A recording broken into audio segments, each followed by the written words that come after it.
Días Iniciando.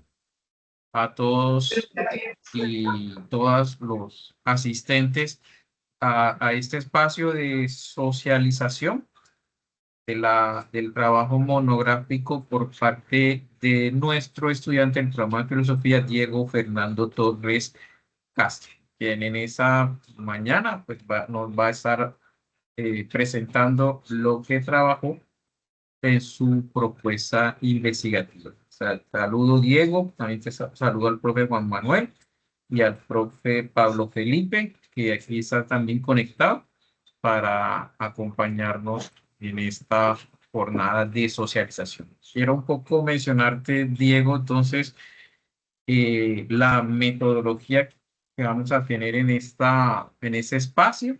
Vas a contar con 20 minutos en el que vas a estar presentando tu intención o los resultados, la discusión a donde has llegado con tu trabajo monográfico. Es importante, bueno, que cumplas con el tiempo, 20 minutos.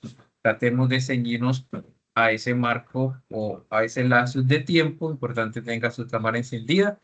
Luego de esto, pues, tu jurado, lector, va a hacer toda la serie de preguntas, comentarios o lo que tenga que ver con relación a tu presentación. Tú vas a responder, vas a comentar un poco respecto a eso. También tu asesor allí va a participar. Luego, este cuerpo colegiado, en este caso el profesor Juan Manuel, Pablo Felipe y mi persona, vamos a estar un poco dialogando respecto a el resultado de tu presentación. Ahí te vamos a solicitar pues que salgas unos 5 o 4 minutos y luego ingreses nuevamente para darte el veredicto final, en ese caso, de tu resultado tanto de socialización como el de tu propuesta ya o el cuerpo de tu propuesta investigativa. Se te va a estar haciendo llegar a ti y a tu asesor de trabajo de grado el formato de sustentación para que con eso puedas ir diligenciando todo lo que tiene que ver con tu proceso de grado en el caso que vayas a tomar. Importante sugerencia, Diego,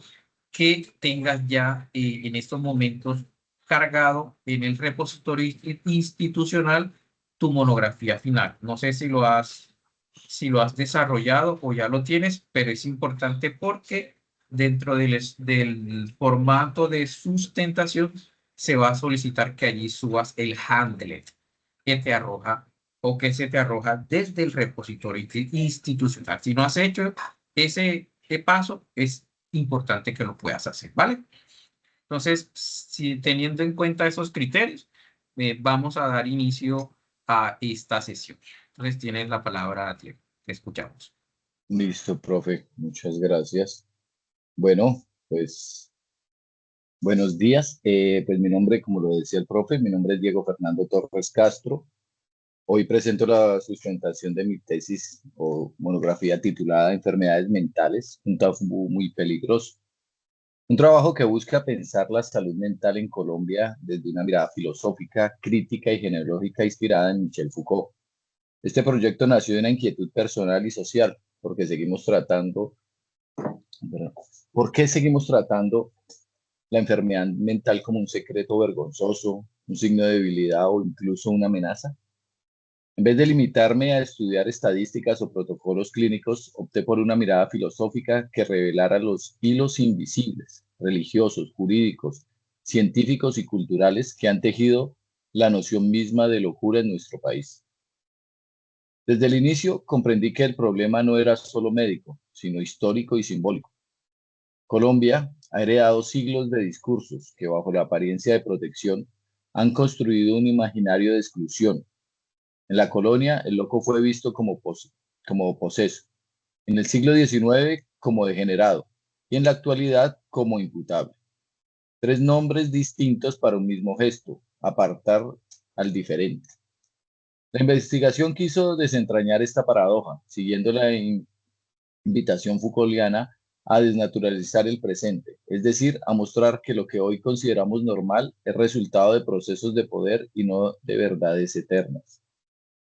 Mi proceso de trabajo comenzó con la delimitación de un problema central: ¿cómo se ha construido históricamente la nación de locura en el derecho colombiano y qué relaciones de poder revela esta construcción? Esta pregunta me llevó a cruzar fuentes jurídicas, filosóficas e históricas. No se trataba de una investigación empírica ni cuantitativa, sino de una genealogía, una reconstrucción crítica de los discursos y prácticas que han definido la locura. Así, el trabajo avanzó entre archivos legales, textos religiosos y manuales médicos, buscando rastrear cómo cada época nombra, encierra y clasifica al otro de la razón. Lo más desafiante fue mantener el equilibrio entre el rigor filosófico y la sensibilidad humana. Hablar de salud mental no puede hacerse desde la distancia del concepto puro. Detrás de cada categoría hay vidas reales, cuerpos dolientes, historias silenciadas. Por eso, más que teorizar sobre la locura, quise escuchar sus ecos, sus ausencias y sus resistencias. En ese sentido, la tesis no solo analiza el estigma, sino que también denuncia su persistencia en nuestras instituciones actuales.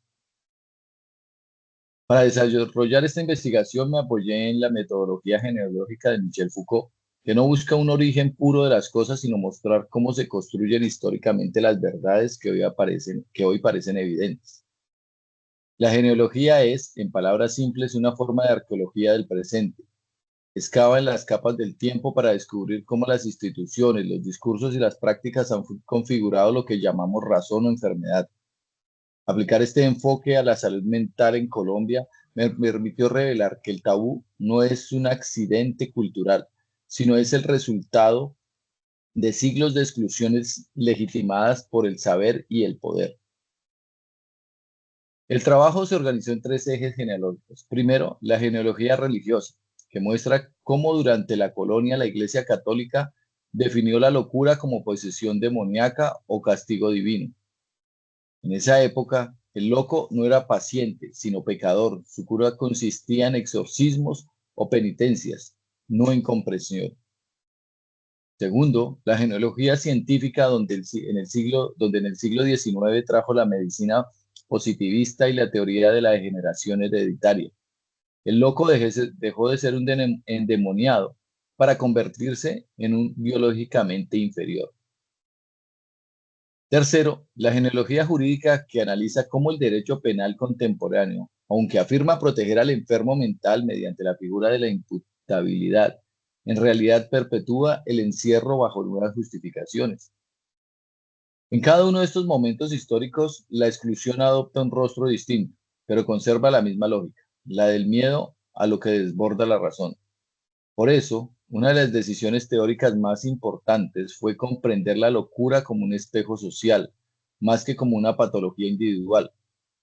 Cuando una sociedad define quién está de acuerdo y quién no, está al mismo tiempo definiendo sus límites morales, políticos y religiosos.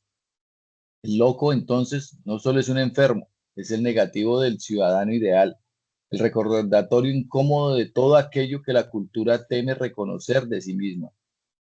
Metodológicamente, el proceso exigió un diálogo permanente entre filosofía, derecho y sociología.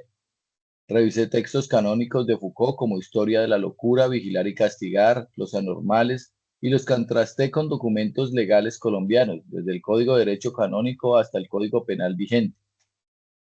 A través de esa comparación se hizo evidente una continuidad inquietante: el paso del pecado al diagnóstico y del diagnóstico al expediente judicial. La locura, lejos de liberarse, fue trasladada de una celda espiritual a una celda jurídica.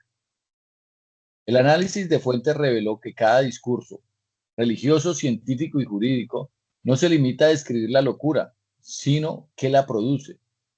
En otras palabras, el poder no solo reprime, fabrica realidades. La psiquiatría, la religión y el derecho son formas distintas de organizar la experiencia humana, pero comparten una obsesión común: hacer de la diferencia un objeto de administración. Eso fue el núcleo filosófico del estudio: mostrar que el tabú de la enfermedad mental es en esencia una forma de control social travestida de cuidado. Al avanzar en la investigación, descubrí que cada época colombiana había reinventado su propio modo de encerrar al loco. En la colonia, el encierro era espiritual. Se aislaba al poseído para salvar su alma. En el siglo XIX el encierro fue médico. Se fundaron los primeros manicomios para curar lo que en realidad se buscaba ocultar. Y en la modernidad jurídica el encierro se volvió legal, bajo la figura de las medidas de seguridad para los imputables.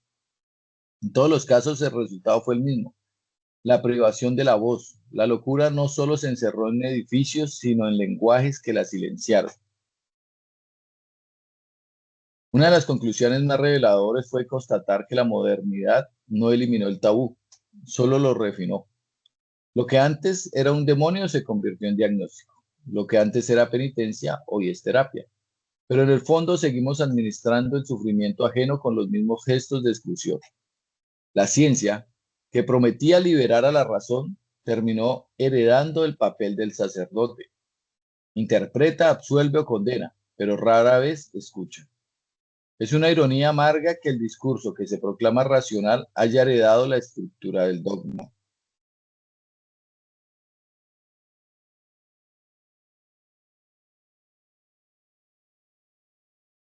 También analicé cómo la figura jurídica del imputable, contemplada en el artículo 33 del Código Penal colombiano, reproduce ese patrón de protección excluyente.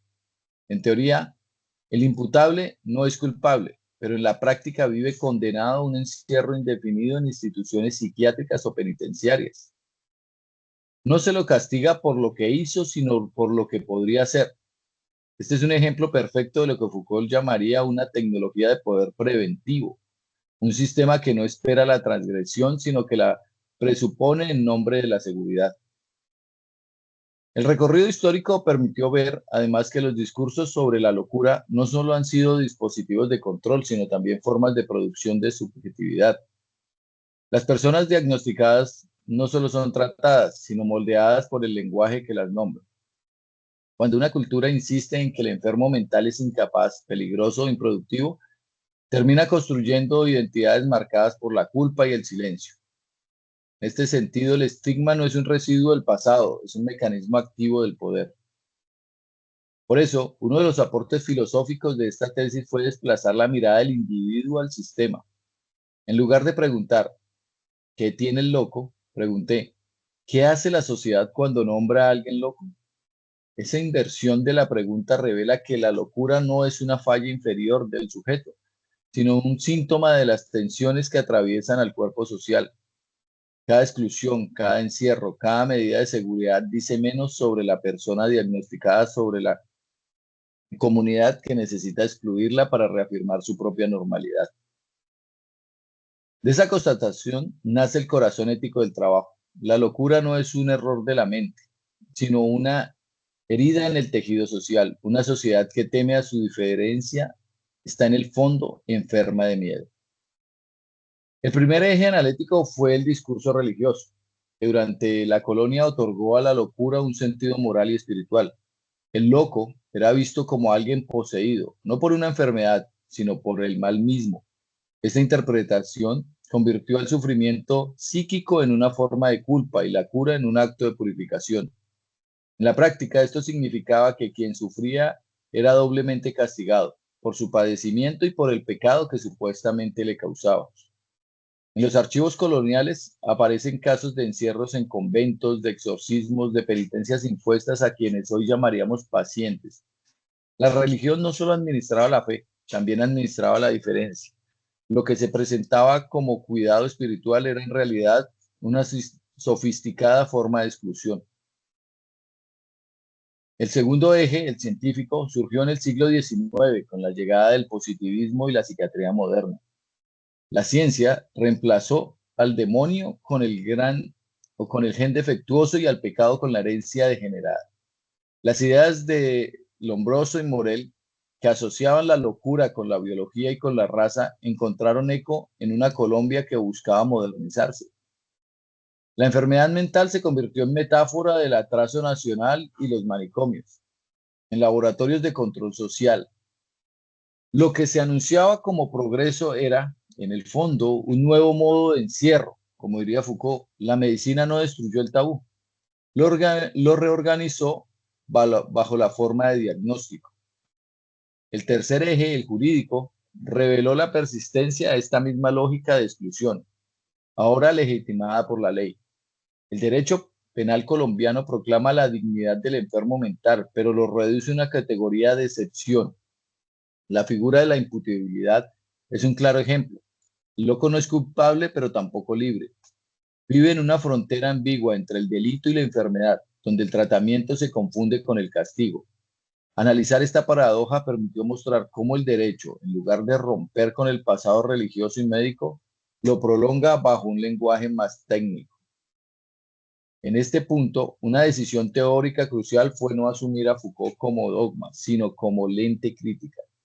Su genealogía sirvió para pensar el caso colombiano, pero la investigación se esforzó en darle una voz propia al contexto nacional. A diferencia de la Europa de Foucault, en Colombia la locura ha estado atravesada por la herencia colonial, el catolicismo, el conflicto armado y la precariedad institucional. Aquí la locura no solo se encierra en hospitales, sino también en silencios familiares, en prejuicios cotidianos, en medios de comunicación que confunden sufrimiento con peligro. Reconocer estas especificidades permitió entender que el tabú colombiano tiene un rostro mestizo, mezcla de cruz y bisturí, de sermón y sentencia. Esa hibridación entre moral y medicina produce un estigma particularmente resistente, porque se sostiene tanto en la fe como en la ciencia. De ahí la urgencia filosófica de interrogarlo. Los tres ejes, religioso, científico y jurídico, revelan una continuidad inquietante. Cada nuevo discurso promete liberación, pero acaba perpetuando el encierro. Y sin embargo, en medio de ese círculo emergen grietas de resistencia que abren la posibilidad de otro modo de pensar y vivir la salud mental. A pesar del peso histórico del estigma, la investigación también encontró espacios de resistencia y resignificación. En las últimas décadas, distintos movimientos sociales, colectivos, juveniles, comunidades afro e indígenas y grupos de usuarios de salud mental han comenzado a desafiar el lenguaje del diagnóstico y el miedo. A través de redes digitales, proyectos artísticos y pedagogías alternativas, estas voces han recuperado el derecho a narrar su experiencia sin intermediarios. En esas expresiones, a veces silenciadas, a veces furiosas, se percibe una voluntad de sanar que no depende del permiso institucional. Son grietas en el muro del tabú y filosóficamente hablando constituyen prácticas de libertad. Esas resistencias encarnan lo que Foucault llamaba procesos de subjetivización, formas en que los sujetos se reconstruyen a sí mismos fuera de los moldes de poder. En lugar de definirse como enfermos, muchos se reconocen como sobrevivientes, como testigos, como creadores de sentido. Esas prácticas, aunque frágiles, devuelven a la salud mental su dimensión política. Cuidar ya no es corregir, sino acompañar. La investigación muestra que la verdadera revolución en el campo de la salud mental no vendrá de nuevas terapias o leyes, sino de un cambio de la sensibilidad social, pasar del miedo a la empatía, de la tutela al reconocimiento. Durante el proceso de análisis también observé cómo las instituciones disciplinarias, escuelas, cárceles, fuerzas armadas, siguen operando como dispositivos de normalización. En ellas la salud mental se gestiona más como una amenaza que como una necesidad. El estudiante ansioso es etiqueteado como distraído, el preso deprimido como débil, el soldado traumado como inútil. En todos los casos la lógica es la misma, exigir productividad antes que cuidado. Este hallazgo reafirma la idea Foucaultiana de que la sociedad moderna no se define por su humanidad, sino por su eficacia. Sin embargo, la investigación no se detuvo en la crítica, también propuse repensar el cuidado como resistencia, inspirado en Foucault y en pensadores posteriores como Byung-Chul Han. Sostuve que el cuidado puede convertirse en un acto político, un modo de desafiar la indiferencia, en una sociedad donde todo se mide en términos de rendimiento. Escuchar al que sufre es casi un acto subversivo. Cuidar en este contexto es romper la cadena del silencio. Los resultados generales de la tesis pueden resumirse en tres afirmaciones. Primero, que la salud mental en Colombia ha sido moldeada por una historia de exclusión travestida de protección.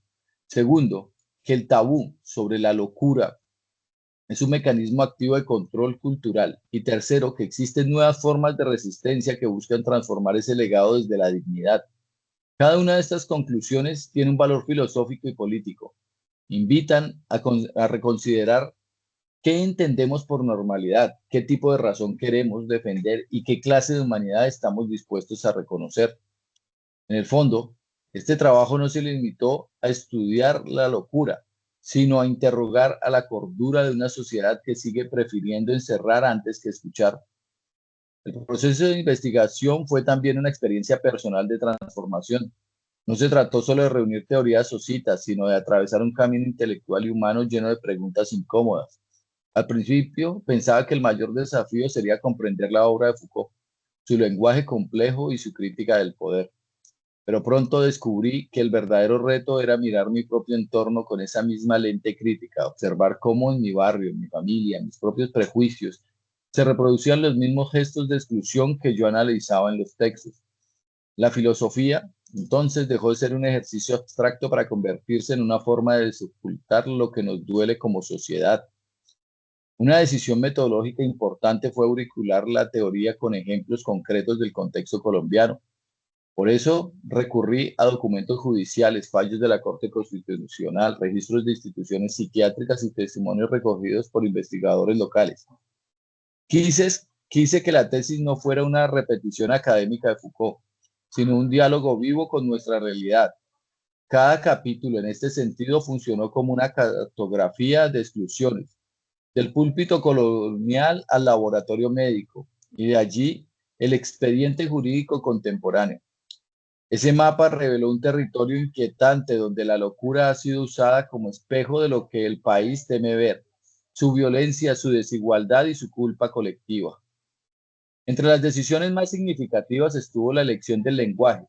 Intenté evitar un tono puramente técnico clínico, porque la filosofía no debe olvidar su deber de conmover. Hablé de tabúes, de silencios, de heridas.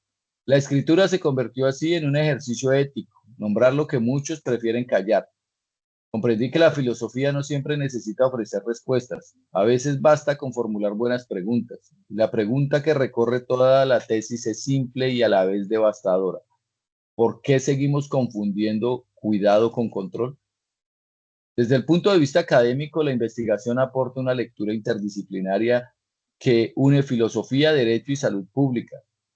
La genealogía Foucaultiana sirvió para puente entre estos campos, mostrando que las leyes, los diagnósticos y los sermones son, en última instancia, discursos de poder que compiten por definir la verdad. El valor de esta mirada está en su capacidad para romper la ilusión de neutralidad. Ni el médico ni el juez hablan desde un lugar inocente. Cada palabra pronunciada tiene efectos sobre la vida y la libertad de otros. En lo personal, esta tesis reafirmó mi convicción de que la filosofía tiene una función social concreta, hacer visible lo que la costumbre oculta. En un país donde la violencia se normaliza y el dolor se privatiza, pensar críticamente es un acto de resistencia. La investigación no buscó condenar a las instituciones, sino comprender sus raíces para imaginar alternativas, porque solo entendiendo las genealogías del poder podemos empezar a construir un presente distinto, uno donde la salud mental sea sinónimo de comunidad y no de encierro. Las conclusiones de trabajo nacen más de una mirada ética que de una fórmula teórica. En primer lugar, comprender la salud mental desde la genealogía Foucaultiana permite ver que el sufrimiento psíquico no es solo una cuestión médica, sino un campo de poder donde se definen quiénes son los sujetos dignos de ser escuchados y quiénes deben ser corregidos. En ese sentido, la investigación demuestra que los discursos religiosos, científicos y jurídicos han servido como instrumentos de exclusión, incluso cuando se presentan como gestos de compasión. Reconocer esto no es un ejercicio de culpa, sino de lucidez. Solo cuando vemos la trama de poder que sostiene nuestras verdades, podemos empezar a transformarlas. En segundo lugar, el trabajo revela que el tabú de la locura sigue vivo, aunque con nuevos rostros. Hoy no se exorciza al loco, pero se le medica hasta el silencio. No se le encierra en conventos, pero se lo invisibiliza tras el lenguaje clínico. No se le llama endemoniado, pero se le define como improductivo, inestable o peligroso. La sociedad contemporánea, obsesionada con la eficiencia, teme al que sufre porque le recuerda que la vida no siempre puede ser medida ni administrada. La ironía es evidente. Cuanto más tecnológicamente avanzamos, más intolerantes nos volvemos con la fragilidad humana. Una tercera conclusión apunta al valor político del cuidado. En una cultura donde la salud mental suele delegarse a expertos o instituciones, esta tesis propone devolverle su dimensión comunitaria. Cuidar no es un gesto caritativo, sino una forma de justicia. Implica reconocer al otro como alguien capaz de sentido, no como un error biológico moral. Desde la filosofía, el cuidado puede entenderse como resistencia frente a los dispositivos de normalización que Foucault describía. Cuidar es, en cierta forma, desobedecer el poder que nos obliga a fingir que todo está bien. El valor de esta investigación, por tanto, no se mide solo en términos académicos, sino en su potencial emancipador. Al rastrear la historia del tabú, la tesis abre una posibilidad para repensar nuestras prácticas actuales, cómo enseñamos, cómo juzgamos, cómo tratamos al diferente. Propone un cambio de paradigma donde la salud mental deje de ser un tema marginal y se asuma como un indicador de la calidad ética de una sociedad, porque una comunidad que margina al que sufre no es civilizada, sino simplemente domesticada por su propio miedo. La investigación demuestra que la filosofía puede ser un acto de cuidado. Pensar críticamente no es alejarse del mundo, sino acercarse a él con una mirada más humana. En una época donde la información abunda pero la comprensión escasea, la tarea del filósofo es recordar que detrás de cada concepto hay una vida y detrás de cada diagnóstico una historia. Para concluir, esta tesis no pretende dar respuestas definitivas, sino abrir caminos de pensamiento. Si algo enseña la genealogía Foucaultiana es que la historia no avanza por redención, sino por desplazamientos. Las escrituras cambian de forma, pero rara vez desaparecen. Por eso el desafío que queda no es solo académico, sino profundamente humano. Necesitamos construir una cultura del cuidado que no tema la diferencia, una justicia que no castigue con el pretexto de proteger y una educación que enseñe a mirar el dolor sin convertirlo en espectáculo. En suma, necesitamos una filosofía que no se limite a explicar el mundo, sino que se atreva a sanarlo. El valor más grande de esta investigación radica quizás en su capacidad de incomodar. Cuestionar cómo tratamos la enfermedad mental es cuestionar también cómo concebimos la normalidad, la cordura y la dignidad. Es preguntarnos si acaso los verdaderos locos no somos quienes seguimos repitiendo los mismos gestos de exclusión mientras nos proclamamos civilizados.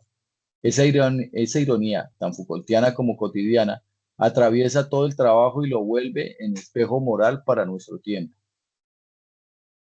Desde la filosofía comprendí que entender la locura es, en la última instancia, un acto de humildad. Implica aceptar que la razón no es un territorio conquistado, sino una frontera frágil, siempre amenazada por lo que no comprendemos. Reconocer esa fragilidad puede ser el primer paso hacia una ética más compasiva, una en la que el conocimiento no sirve para dominar, sino para acompañar. Si esta tesis logra algo, espero que sea recordar que detrás de cada historia de sufrimiento hay una voz que merece ser escuchada, que la locura, más que un error, es un lenguaje diferente y que al escucharlo podría enseñarnos algo esencial sobre nosotros mismos. Tal vez la verdadera cordura consista precisamente en aprender a convivir con nuestras propias sombras. Con esta reflexión cierro mi sustentación, agradeciendo a quienes acompañaron este proceso y creyendo con convicción filosófica y vital que pensar sigue siendo una forma de cuidar. Muchas gracias. Hola, Diego. Vale, muchas gracias, Diego, por tu presentación, por tu socialización. Primeramente quiero, la verdad, felicitarte por este gran trabajo que has hecho, un trabajo pues bastante riguroso e interdisciplinar. Me parece supremamente interesante esa propuesta que haces entre la sociología, la psicología, incluso parte de la psiquiatría. En ese caso es todo un campo novedoso que abres, sobre todo para todas las trabajos monográficos que pues, se pretenden abrir desde el programa. Entonces, la verdad, pues no leí completamente tu propuesta, pero te felicito. Lo que has presentado es un buen avance y una buena propuesta investigativa que se puede abrir y de hecho abre nuevas aristas para ir desarrollando en un programa de posgrado. Entonces allí hay grandes apuestas interesantes lo que tú puedes ir desarrollando sobre todo este concepto de la locura y un poco desde la modernidad y un poco como lo podíamos conseguir desde la contemporaneidad, ¿no? Desde desde este autor que tú mencionas, que es Byung-Chul Han, me parece interesante abrir desde allí arista sobre todo lo que considera con la sociedad del rendimiento y la sociedad del cansancio y todo esto lo que implica sobre este ejercicio que estuvieron desarrollando. Entonces, felicitarte y bueno, quiero dar paso en ese caso, en ese sentido a tu jurado lector, que va a ser el profe Pablo Felipe García.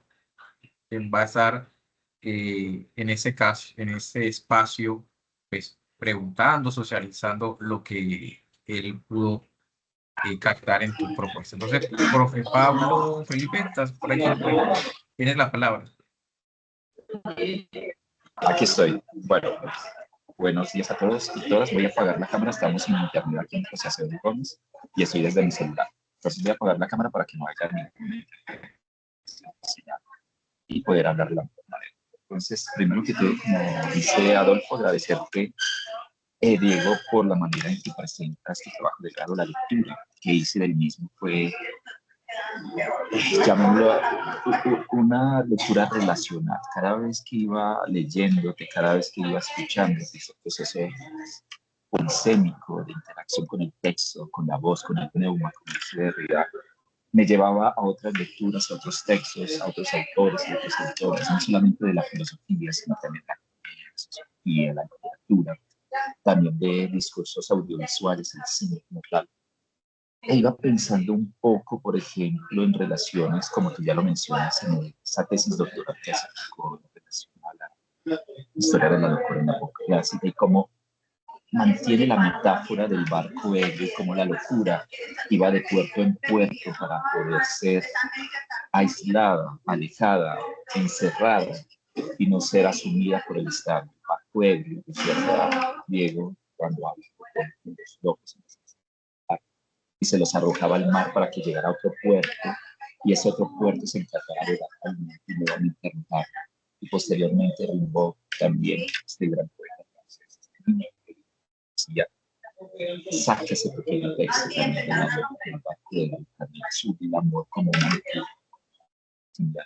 Recordaba también este texto de Deleuze y Guattari, el Antidipo, y como esos coqueteos que hacen ellos con la antipsiquiatría, esos movimientos entre los años 30 y 40, que se dio notable, fue retomada por el mismo Guattari en el Hospital de Labor, que fue un ejercicio antipsiquiátrico bastante interesante, donde asumían la locura desde las márgenes, desde la fuera. Ese texto también de la fuera de Deleuze y que también tiene Blanchett. Y asumían que la locura era un dispositivo, como lo mencioné, social, y que el loco tenía derecho a hablar. Entonces el loco dentro de este sistema médico antipsiquiátrico presentado por Guattari, tenía la posibilidad de escoger, por ejemplo, un niño que tener posibilidad de hablar sobre su sanación. Entonces la locura desde los bordes, la locura desde el transforme, la locura desde las marcas. Recordaba también la locura en una película de Cronenberg que se llama Spider, que es sumamente interesante, que es la segunda parte de La Nueva Carne, que es una presentación y que presenta también la locura y cómo el loco habla a través de su propia. Entonces, digamos que tu texto me posibilitó, bueno, entre otras cosas, me posibilitó ese diálogo constante, esa posibilidad de diálogo. Me gustó la manera en que decías que la filosofía no solo debe interpretar el mundo, sino también sanarlo. La filosofía como cura, el concepto de fármaco, que es del latín farmacia, este texto de Derrida que se llama La farmacia, donde presenta el fármaco. El concepto de fármaco es veneno y antídoto. Recuérdese que las vacunas como tal son pequeñas dosis del mismo veneno o de las mismas virus para poder sanar. Entonces, la filosofía, transformando un poco la concepción marxista de transformar, sino de sanar, me parece también interesante. Es fármaco, el veneno y antídoto que cura, pero a la vez también que mal. Me gustó también la manera en que abordas el concepto de privatizar el dolor. Lo estoy leyendo en este momento exactamente sobre la capitracia, que es como la industria cultural en la actualidad, lo que hace es privatizar, ya no tanto aquí, como la felicidad para vendernos, la industria de la felicidad, pero una gran cantidad de cosas para que sean consumidas. Y ahí jugar con todo lo que se cuenta. Entonces, hay lecturas al margen que me parecen sumamente interesantes que se pueden hacer alrededor del trabajo de grado, la altura, como la sexualidad, que también posteriormente lo retomaría Foucault ya en su etapa del Colegio de Francia, publicaría estos 3 textos sobre la historia de la locura, y este cuarto, editado hace como 10 años, que también hace parte de la máquina, del encierro, de lo no mencionado o lo inarrable, y que tú lo encajas dentro de todo lo que tiene que ver con que me parece fundamental con el, cómo se confunde el cuidado con el control, cómo se gestionan los cuerpos, que es el punto fundamental de toda la filosofía Foucaultiana o de todos los análisis Foucaultianos que van desde, eh, ya dijimos, desde el 61, cuando publica su tesis doctoral de la historia de la locura en la época clásica, transita dentro de todo lo que tiene que ver con la teoría del saber, posteriormente con Vigilar y Castigar, posteriormente con la ética de la sexualidad, hablan de cierre, de la manera como se gestionan los cuerpos a través del uso de la institucionalidad, y retoma lo que tú hiciste de diferentes discursos que se ha tratado, no solamente en la locura, sino en la sexualidad. A mí me parece fundamental tú cómo logras traer la intencionalidad genealógica de la locura que hace Foucault, y cómo retomas lo que tú haces, esa herencia colonial, que es un elemento fundamental. Se ha narrado, se ha descrito, se ha hecho práctica la locura en Colombia, pero también lo que tiene que ver con el conflicto armado, el cuidado como actor, que es un importante. Y cómo escuchar, lo mencionas tú, lo que es un acto subversivo. Ahí recuerdo, por ejemplo, todas las prácticas psicoanalíticas o analíticas que también hace Deleuze y Guattari, y es como escuchar esa pintura de Martín, exactamente, y que es un diván que tiene oídos, muy relacionado a lo que hacía Freud y posteriormente Lacan, al acto de escucha como forma también. El asunto ahí es qué escuchamos o cómo escuchamos, cuál es la escucha en relación a las aves. Quisiera que dialogáramos entonces sobre todo a qué, dentro de esa pesquisa que hiciste de la locura en Colombia, si encontraste algún movimiento antipsiquiátrico en Colombia, si viste otras formas de abordar la locura en Colombia, más allá del dictamen médico, religioso, del dictamen jurídico, si viste si habían formas, no quiero decir de marginales, sino a los bordes. Recordemos que ese es uno de los de toda la escuela francesa, básicamente, posterior a la Segunda Guerra Mundial, es cómo pensar los bordes, cómo pensar las máquinas. En síntesis, cómo pensar la otra edad. Bueno, de la frase de Pascal que dice que la locura es cuestión de porcentaje. Es sumamente interesante esa cuestión. Entonces, quisiera preguntarte en primera instancia si encontraste algún vestigio de un movimiento antipsiquiátrico en Colombia, que hablemos también del cuidado como acto político, que me parece sumamente interesante, que nos condes un poco sobre eso, que hablemos también de la escucha como un acto subversivo, que nos condes un poco de esto, y hablemos también del dolor, del cuerpo sufriente, que me parece fundamental, que también es una herencia un poco. La escucha, querramos o no, como tú la hablas, es un acto confesional, pero que no tiene intencionalidad de castigo, o si la tiene. Entonces, ¿qué tipo de escucha se hace dentro de este escenario como acto subversivo para tratar de llegar a lo que tú consientes como filosofía, ya no como interpretación, sino como sanación o transformación? Entonces, hablemos un poco qué tipo de escucha se tiene en relación a lo que pretendes tú plantear, hablemos un poquito de lo que tú asumes del cuidado como acto político. Ya los griegos un poco hablarían de lo que es el autocuidado, el cuidado de sí, y hablaría de la obligación o el derecho a decir la verdad del parecias. Y si ese parecias tiene la obligación de decir la verdad, está inmiscuido dentro de lo que tú dices, ese acto de decir el hablar y no el de reacción. Y cuidado como acto político y la escucha confesional. Es, bueno, quiero escuchar y dialogar.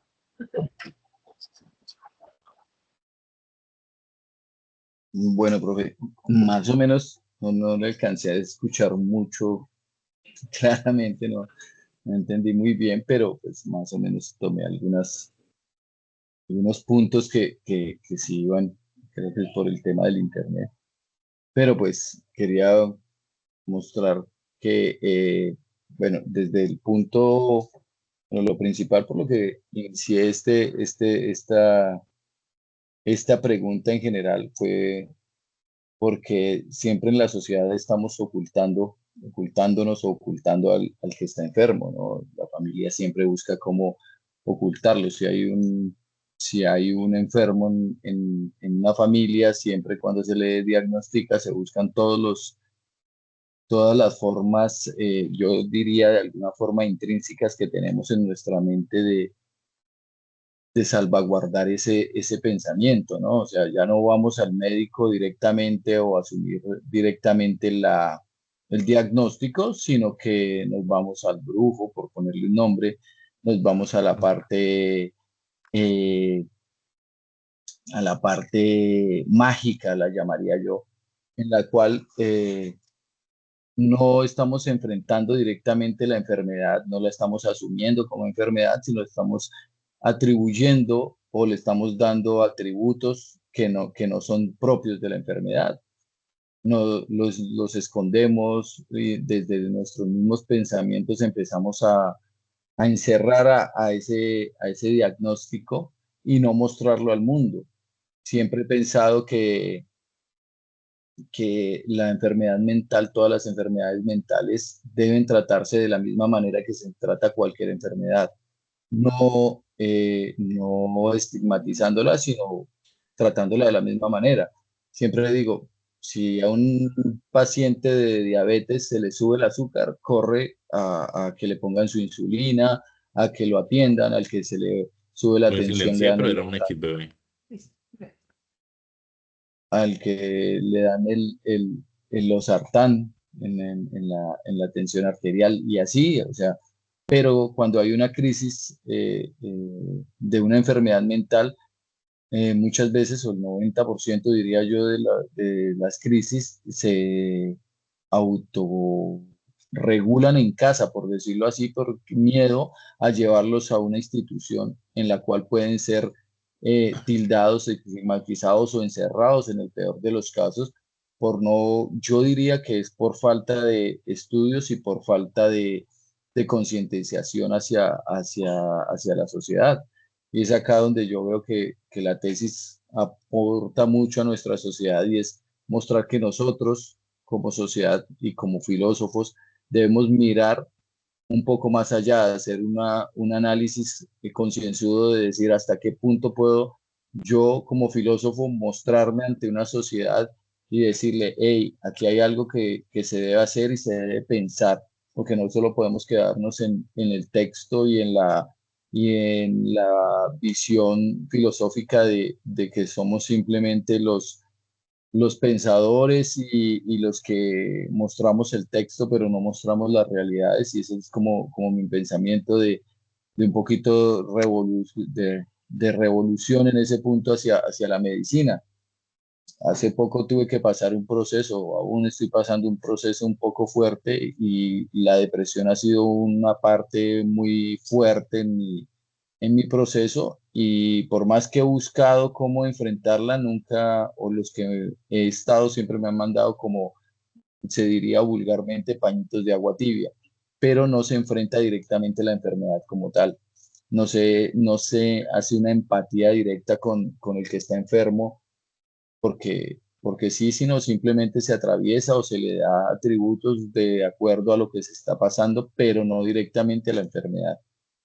Es como ese tema que quiero que se muestre ante la sociedad. Es como decía Foucault, recuerdo mucho el cuidado de sí, ¿sí? El cuidado de sí es el autoquerernos, el autoprotegernos, el auto mirarnos en esa imagen propia, pero cuando lo confrontamos con una sociedad en la cual el ver esa, al ver, por decirlo así, el loco, que es el que rompe nuestros paradigmas reales que tenemos ante una sociedad, o sea, nuestro modelo de ser humano que se nos presenta y el loco es el que lo rompe, entonces es ahí donde no está de acuerdo una sociedad y es donde yo quiero alzar la voz y decir, hey, todos tenemos derechos y todos tenemos unas igualdades y debemos entrar a ese personaje que es el loco o el que tiene una enfermedad mental mejor, a tratarlo y ser empáticos con él desde la filosofía principalmente. Vale, muchas gracias, Diego. No sé si por el profe Pablo Felipe tienes un contraargumento, un complemento con lo que ha dicho Diego, para ahorita pasar con algunas consideraciones por parte de su asesor, el profe Juan, Juan Manuel Hernández, y luego sí pasar con los asistentes a la sustentación, ya que hay varios aportes y varios profes que quieren participar. Entonces, estamos atentos al profe Pablo Felipe y a Juan Manuel. Adolfo, por mi parte, no, por este momento quisiera escuchar a Juan Manuel y las aportes de los compañeros y Vale, compañeras para ir vale, viendo perfecto, cómo nos desenvolvemos. Gracias. Y gracias, perfecto. Diego, por las respuestas. Bien, Bueno, entonces, bueno, qué pena, disculpe, Adolfo, no, dale, por dale, favor, dale, continúe. Juan. Listo. Bueno, antes agradecer al profe Pablo Felipe por hacer una pregunta tan pertinente, por hacer una pregunta en la que sea posible preguntarse en qué momento ha sido posible un tipo de contrafilosofía en la historia del cuidado en la que el loco se le ha podido mirar de otro modo, ¿no? Y eso viene de algún modo a permear, como bien lo decía el profe Adolfo, solo a último momento, que es con esa sociedad del cansancio, donde hemos sentado ya a revisar precisamente los modos en que operan tanto la psiquiatría como la historia. Seguramente Diego tiene esta cuestión por ampliar, pero lo que habíamos establecido puntualmente en la tesis es que solo hasta el siglo XIX, XVIII y XIX en Colombia, la historia de la psiquiatría ha demostrado que el loco